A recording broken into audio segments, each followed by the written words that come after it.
3 winter storms are going to slam the eastern United States in the next 7 days, and the people who survive with the least disruption won't be the lucky ones, they'll be the prepared ones. Right now, tonight, you have a choice. You can ignore this warning and hope for the best, or you can spend the next 24 hours getting ready for what could be the most sustained winter assault in a decade. Here's the brutal truth. Some of you will lose power for days. Some will be stranded on highways. Some will run out of food, water, or medication.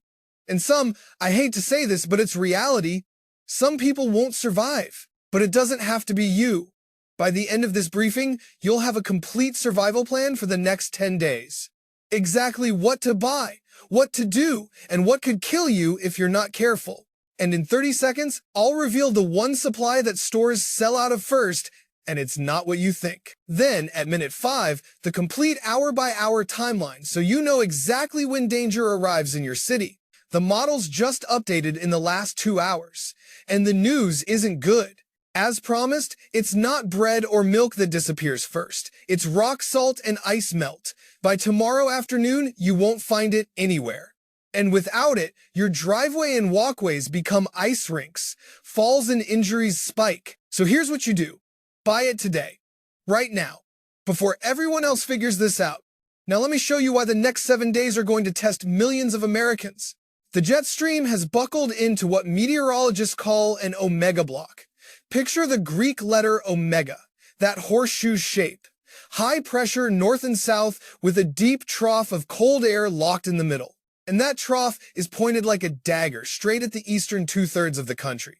This pattern can persist for 7 to 14 days. And during that time, cold air from the Arctic has a direct highway south. No warm air can break through. No relief is coming. Starting tomorrow morning, the first system arrives, and it's coming in stealth mode. Most people in North Carolina and Virginia went to bed tonight thinking tomorrow is just another Monday. They're wrong. By sunrise, snow will be falling. By morning rush hour, roads will be dangerous. By mid-morning, thousands will be stuck in traffic or stranded. Here's the exact timeline that could save you hours of grief. 2 a.m. Snow develops near the Virginia-North Carolina border. 4 a.m. Precipitation reaches Greensboro and Raleigh. Still light. 5:30 a.m. Snow intensity increases. This is when you need to be checking road conditions. 6 a.m. to 8:30 a.m. peak snow, peak traffic, peak danger. Interstate 85 from Charlotte to Petersburg becomes a parking lot. Interstate 77 from Columbia to Richmond crawls to a stop. Highway 40 from Raleigh to Durham is bumper to bumper with accidents. 4 inches by 8 a.m. The Piedmont Triad shuts down. Raleigh 3 inches. Schools close. State offices delay opening. 5 inches. Interstate 95 northbound is impassable in spots. The people who make it through this with minimal disruption are the ones who either work from home or leave by 5 a.m. before it gets bad. Everyone else, you're playing Russian roulette with your commute. If you must travel tomorrow morning in these areas, here's your survival kit. Full tank of gas tonight. Blankets in the car. Fully charged phone plus a backup battery pack. Snacks and water. Flashlight. First aid kit. Small shovel. Bag of sand or kitty litter for traction. Why? Because if you slide off the road or get stuck in traffic for 6 hours, these items keep you alive and relatively comfortable. People die in their cars every winter, usually from carbon monoxide poisoning trying to stay warm with the engine running in a snowbank. Don't be a statistic. System 2 arrives Wednesday, and this one is the Midwest's nightmare. Alberta Clippers are called that because they clip across the border from Alberta, Canada, and race southeast like a freight train. They move fast, they intensify fast, and they dump snow fast. Wednesday afternoon, Minneapolis gets hit first, 6 to 10 inches in 6 hours. Wednesday evening, Milwaukee and Madison, 8 to 12 inches. Thunder snow likely, which means rates of 3 inches per hour. You cannot keep up with that. Wednesday night, Chicago during evening rush hour, again, for the second major snow event in 3 weeks, 5 to 9 inches. Blizzard conditions with wind gusts to 50 miles per hour. Lakeshore Drive becomes a death trap. Thursday morning, Detroit wakes up to 8 inches on the ground with more falling. Toledo gets hammered. Cleveland faces 10 to 14 inches total. The temperature crash behind this system is what really concerns me. Wednesday morning, Chicago is at 35 degrees. Thursday morning, 4 degrees. That's a 31-degree drop in 24 hours. Minneapolis, Wednesday morning, 30 degrees. Thursday morning, -8. Milwaukee, Wednesday, 32. Thursday, 2. Your body can't adjust to that kind of temperature shock easily. Heart attacks from snow shoveling spike when temperatures plunge like this.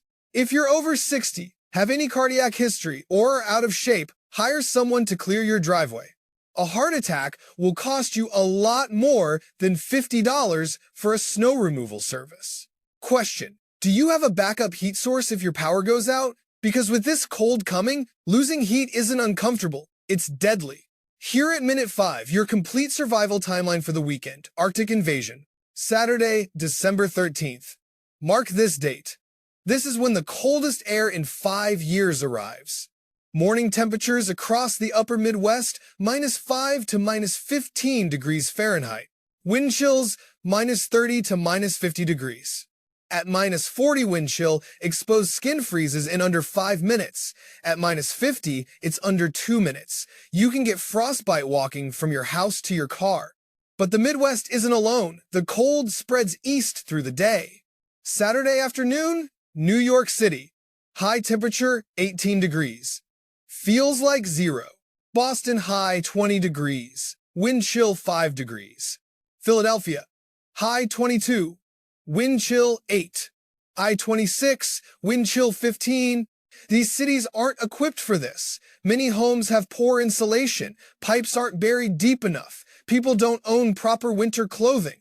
And then there's the snow. That nor'easter developing Saturday could finally give Boston, Providence, Hartford, the entire I-95 corridor their first real snow of the season. The European ensemble probabilities are remarkable. 60 to 70% chance of 6+ inches from Boston to Hartford, 40 to 50% for New York City, 30% for Philadelphia.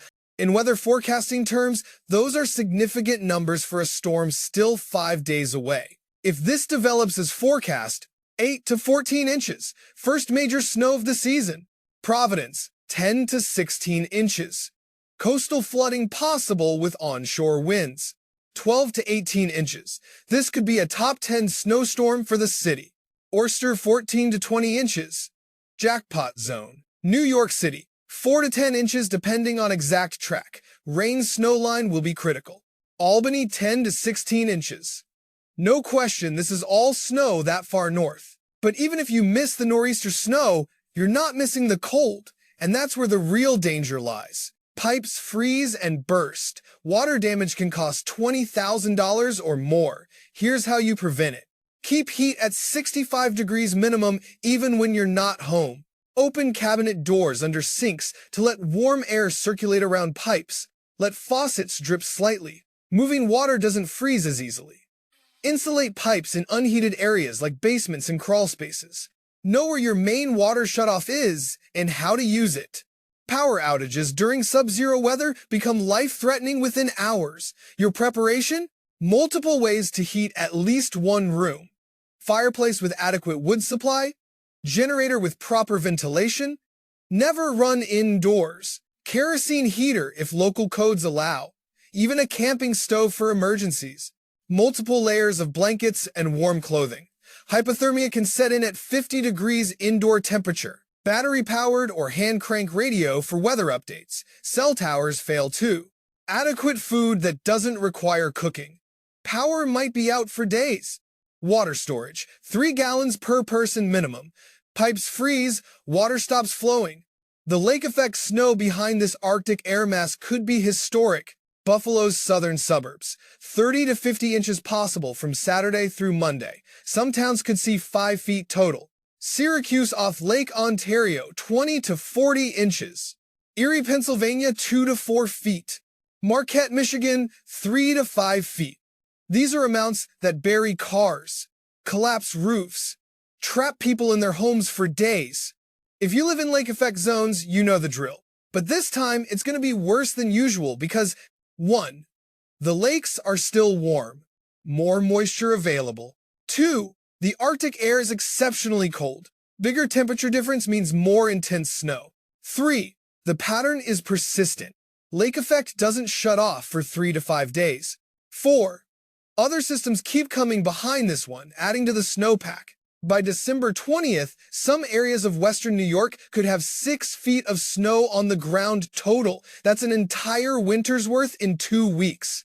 Now let me tell you what nobody wants to talk about, but everyone needs to know. People are going to die from this weather pattern. Some will die from carbon monoxide poisoning running generators indoors or using grills for heat. Some will die from heart attacks shoveling snow. Some will freeze to death when their car breaks down in a remote area. Some will die in multi-car pileups on icy highways. Some elderly or disabled people will die from hypothermia when heat fails and they can't get help. This isn't fear-mongering. This is reality. Every major winter storm kills people. An extended pattern like this with multiple systems and dangerous cold, the death toll will be measured in dozens, possibly over 100 across the affected areas. But you don't have to be one of them. Here's how you make sure you're not. Rule 1. Avoid travel during the storms. Nothing is worth dying for. Not work, not shopping, not visiting friends. Stay home. Rule 2. If you must travel, tell someone your route and expected arrival time. Carry that survival kit I mentioned. Keep your gas tank above half full at all times. Rule 3. Never use generators, grills, or camp stoves indoors. Carbon monoxide kills silently. You won't know it's happening until you're unconscious. Rule 4. If you lose heat, gather in one room and close doors to other areas. Dress in layers. Use blankets. Huddle together. Body heat is real. Rule 5. Check on neighbors, especially elderly people living alone. A quick knock on the door could save a life. Rule 6. Know the signs of hypothermia: shivering, confusion, slurred speech, drowsiness. If you see these in yourself or others, get warm immediately and seek medical help. Rule 7. Know the signs of frostbite: numbness, white or grayish skin, firm or waxy texture. Don't rub it, that causes more damage. Warm gradually with body heat. The next 7 to 10 days will separate the prepared from the unprepared. Which group do you want to be in? Tonight's shopping list for the unprepared: water, 3 gallons per person. Food, 14 days of non-perishables, canned goods, dried pasta, rice, protein bars, peanut butter.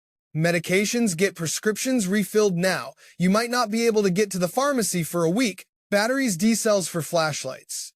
A for radios and remotes. Flashlights, 1 per person minimum. First aid kit. If you don't have one, buy one. Include any personal medications. Phone chargers, wall chargers, and battery backup packs. Candles and matches, for light, not heat. Never leave unattended. Manual can opener. Electric ones don't work when power's out. Pet food and supplies. Don't forget your animals. Rock salt and ice melt. This will sell out tomorrow. Snow shovel. If you don't have one, get one today. Tomorrow's task list. Test your generator if you have one.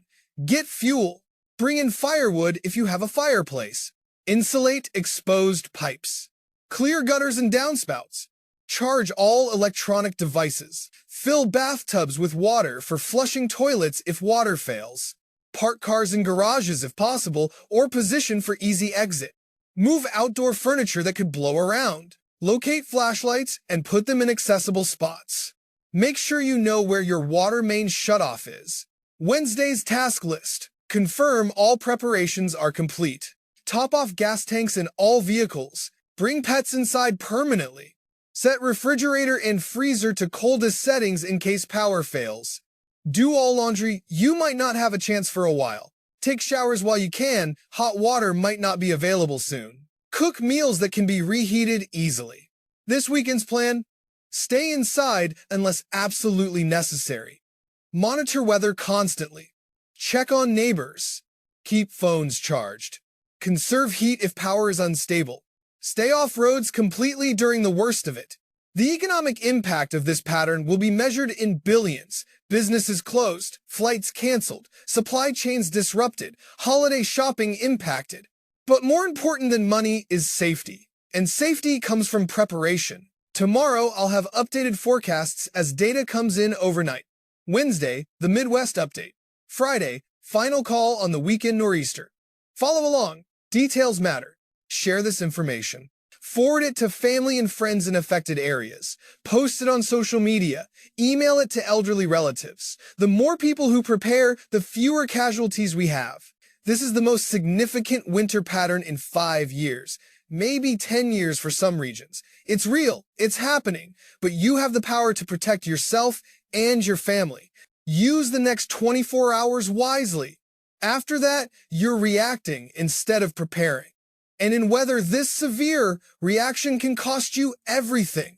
Stay safe, stay warm, stay prepared. Winter is here,